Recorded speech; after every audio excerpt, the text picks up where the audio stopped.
संत ज्ञानेश्वरांच्या बहीण म्हणजे मुक्ताबाई. ज्ञानेश्वरांना निवृत्ती सोपान ही 2 भाऊ आणि मुक्ताबाई ही बहीण होती. त्या काळात नशिबानं पोरगी झालेली ही मुलं होती आणि त्यातही मुक्ताबाई वयानं लहान आणि मुलगी होती. पण काही काळात तिला आलेली समज मात्र मोठी होती.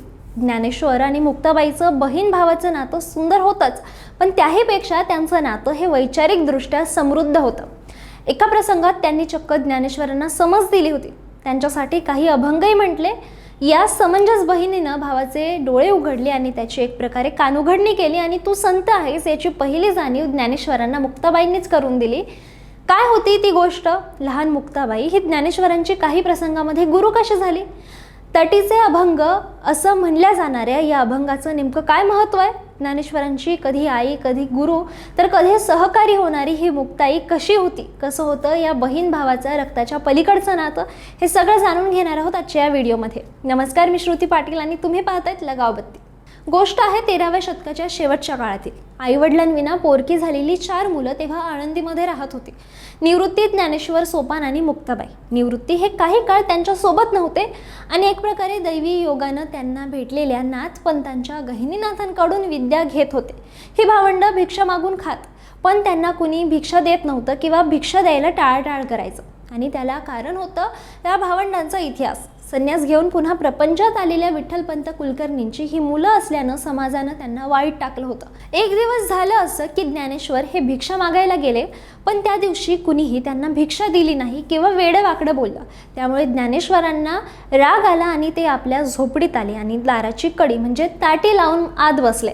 घाईघाईनं पळत येऊन दार बंद करून आत बसलेल्या ज्ञानेश्वरांना मुक्ताईने पाहिलं आणि तिच्या सगळं लक्षात आलं.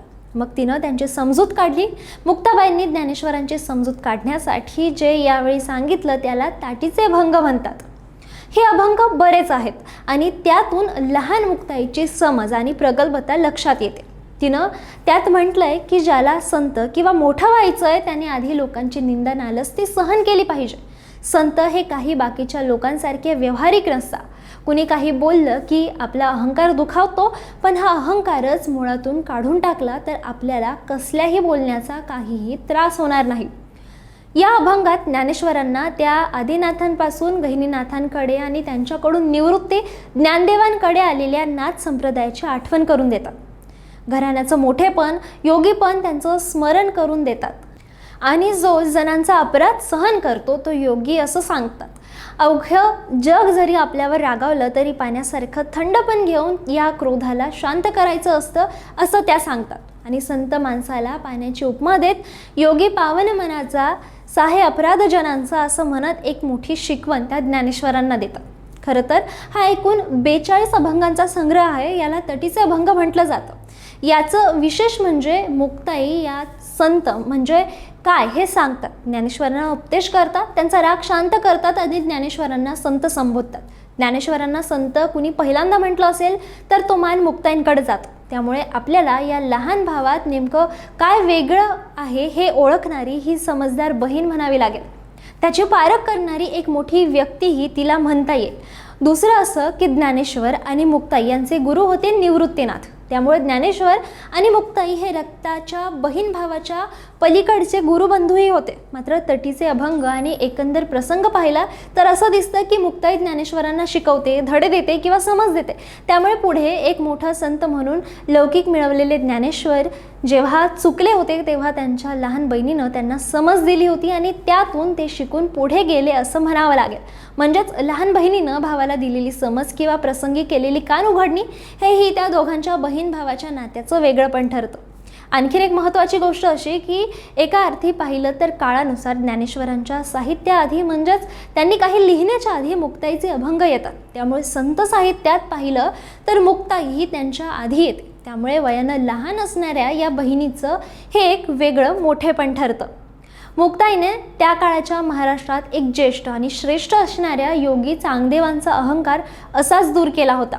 त्यांनी लहानशा मुक्ताईला गुरु मानलं होतं. त्यामुळे ज्ञानेश्वरांची ही लहान बहीण खरंच मोठी होती यात शंका नाही. ही सगळे भावंड त्यावेळी भिक्षा मागून आणत आणि मुक्ताई घरकाम करत. घर आवरत आणि स्वयंपाक करत या सर्व भावंडांवर त्यांचं मनापासून प्रेम होतं आणि ते शेवटपर्यंत राहिलं. म्हणजेच या बाकीच्या भावांना आईच्या ममतेची कमी तिनं कधी भासू दिली नाही. त्यामुळे ज्ञानेश्वर माऊलींनाही माऊली वाटावी असं मुक्ताईचं स्थान होतं.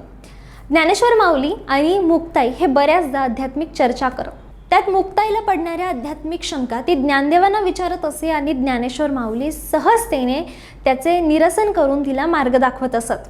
मुक्ताईनं ज्ञानेश्वरांकडून ज्ञान आत्मसात केलं, भावाच्या कर्तृत्वाला साथ दिली आणि त्याच्याकडून जे शिकता यायला पाहिजे ते शिकली आणि ती ही उच्च दर्जाच्या अभंगांची रचना केली. त्यामुळे या दोघांचं नातं कधी गुरुशिष्याचं तर कधी सोबत शिकणाऱ्या सहकाऱ्यांसारखंही होतं. ज्ञानेश्वरांनी जेव्हा आपला संजीवन समाधी घेण्याचा विचार सांगितला तेव्हा मुक्ताईच्या डोळ्यात पाणी आलं आणि आपला भाऊ काही दिवसामध्ये आपल्यात नसणारे ही कल्पना तिला सहन झाली नाही, कारण तिचं तिच्या भावावर प्रेम होतं.